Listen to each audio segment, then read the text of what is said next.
I joined the Navy when I was 17, and I retired. I was medically discharged, I should say, from the SEAL teams. I served my country with America's best in a time of war. And I had the honor of leading them. But I did lose, my swim buddy, which is the guy you go through SEAL training with. And that gave me a survivor's guilt that I can't begin to describe. And, I make it through combat in multiple firefights and nothing. I got blown up by an IED, it broke my neck, and I didn't know it at the time. But I lived with that for like 5 years, make it through all of that. And I come back and they almost kill me with pills. Un diagnostic psychiatrique mène presque inévitablement à une ordonnance pour des psychotropes. Les psychiatres ne font pas grand-chose d'autre. Et ils prescrivent à profusion. De 2005 à 2011, le ministère de la Défense des États-Unis a multiplié par presque 7 ses ordonnances de médicaments psychiatriques. C'est 30 fois plus rapide que pour les civils. Mais l'insistance sur les psychotropes ne touche pas moins les vétérans. We get this guy from the Veterans, I think the Veterans Administration or something like that.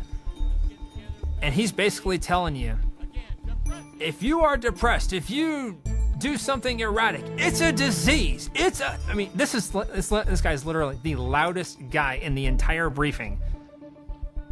Very just in your face about it. And he's just basically saying, if you're doing anything other than what you normally do, you have a disease and you need to be put on the system, you need drugs. We can control it with medication. And then right after that, they're going to get prescribed whatever drug the psychiatrist seems fit rather than just being able to talk to somebody.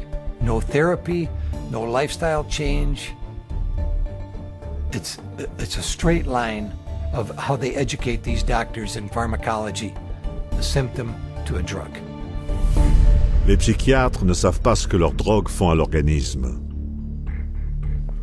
Mais quand il s'agit de les prescrire, ça n'a pas d'importance. My older brother got out of the Marine Corps, like I said, about a year ago. And when he went to the VA hospital to make his disability claim and talk to him, he told him that he had trouble sleeping. And he didn't tell me what they gave him, but he basically said they gave him a big bag of happy pills. So I came home on R&R from Iraq and got severely depressed.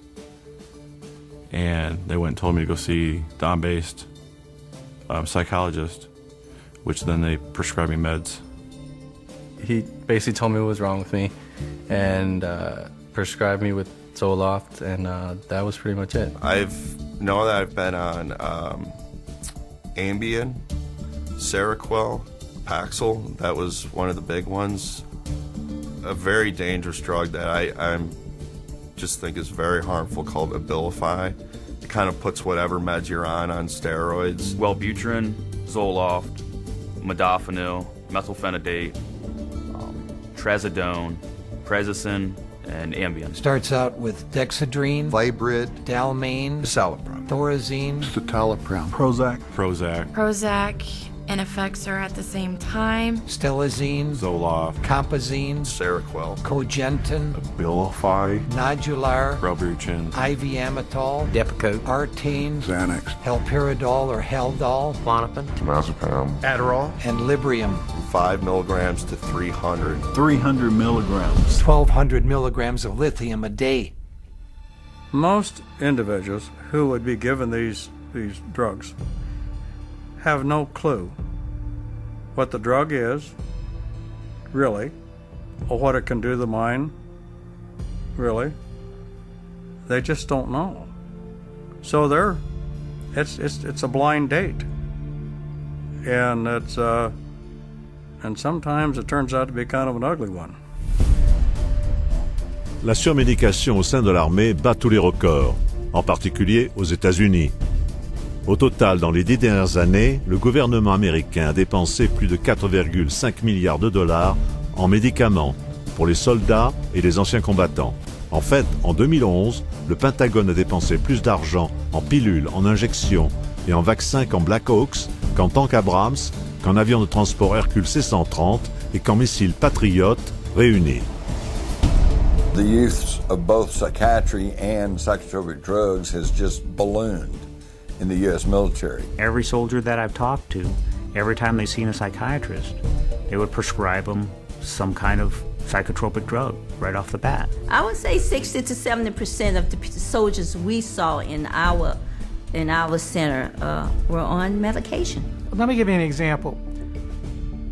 I was on a committee, a scholarship committee for veterans at a college, and they invited the VA psychiatrist to come in to give a talk about post-traumatic stress disorder. But at the very end, I raised my hand and I said, how many of your veterans that you see do you medicate? And initially he tried to skirt the answer. He said, I see the most difficult. And I said, we all see the most difficult. How many do you medicate? 98%. It's criminal. Et c'est guère mieux dans le reste du monde. I deal a lot with a lot of our soldiers within our NATO brothers and sisters.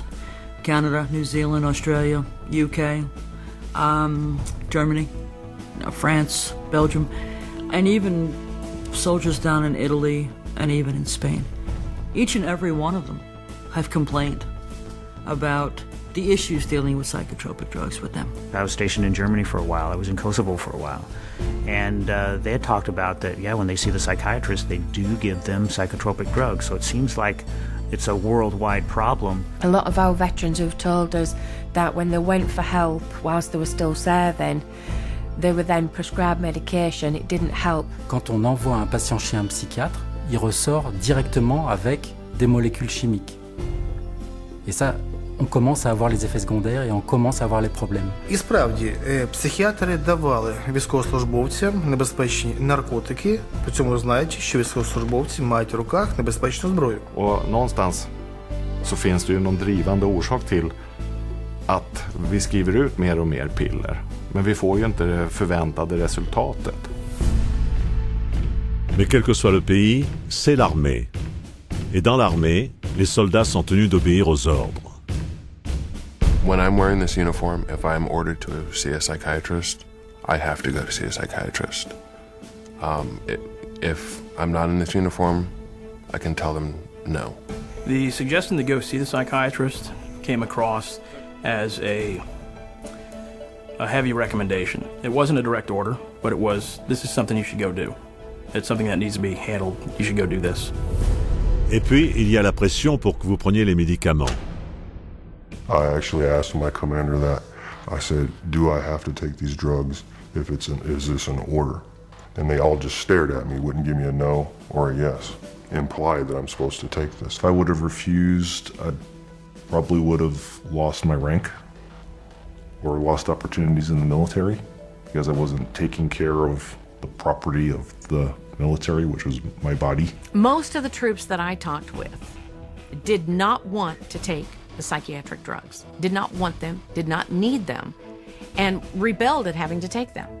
But they were told that if you don't take these drugs, you can't get your compensation and you can't get any more VA treatment if you deny the drug usage. So they did. I have heard that military personnel have been ordered to take these drugs. My response to that is, that's an illegal order, and I had that verified by a judge advocate general right here in Washington, D.C. It's illegal to demand that. If a psychologist tells you that you have to take it or you're going to lose your benefits, you need to report that psychologist to the proper authorities. Officiellement, un membre sur 6 de l'armée américaine prend au moins une drogue psychiatrique. Mais en fait, selon le comité des services armés du Sénat américain, personne ne sait quelle quantité de psychotropes est dispensée sur le terrain. Il n'y a pas de trace écrite pour le documenter, pas d'ordonnance, on se contente de les distribuer. En fait, la quantité de psychotropes consommés dans l'armée est probablement bien plus. Surtout quand tant de gens qualifient pour le plus gros combo diagnostic-ordonnance de tous.